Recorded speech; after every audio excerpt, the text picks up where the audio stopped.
ВМРО-ДПМН најави дека денеска ќе го достави законот за амнестија до собранието. Дали тој закон ќе заврши во архивата или пак има простор за разговор?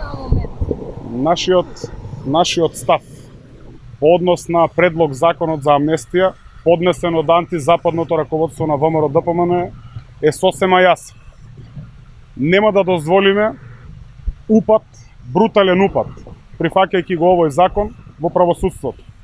Македонија е правна држава и тој принцип имаме обврска да го почитуваме. Знаеме точно што се крие позади предлог законот за амнестија на антизападното раководство на ВМРО-ДПМН. А тоа е амнестија на криминалите на режимот на Никола Груевски. Тоа не смееме и нема да го дозволиме. Господинов, они бараат амнестија за случувањата во собранието за 27 април.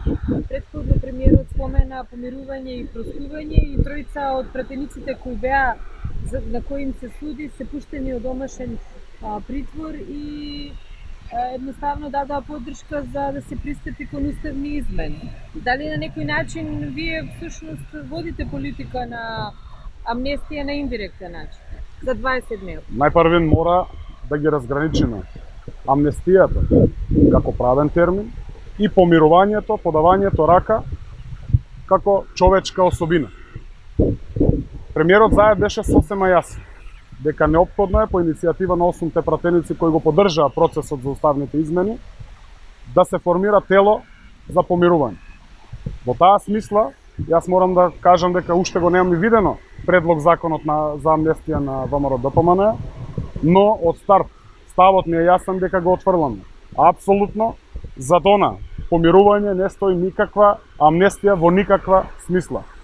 Правосудството мора да го оставиме настрана ќе повторам од нашите политички преписи. Што би значило тогаш тоа помирување?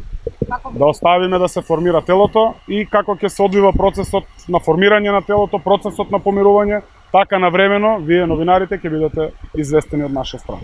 Значи нема ништо околу телото, ништо ново има? Нема ништо ново, очекуваме да се помести процесот. А денеска?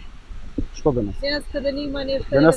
Денеска имаме комисија за финансирање и буџет, на која што комисија го разгледуваме предлогот за ребаланс на буџет. Без учество на ВМРО-ДПМН ќе го формирате тоа? Ние сме отворени и сакаме да разговараме со сите пратеници во собранието на Република Македонија. Повикот за помирување е со јасна цел. Помирување помеѓу пратениците и испраќање јасна порака до народот дека не сме да има поделби најмалку заради нашите партиско-политички ставови или недоразбирање.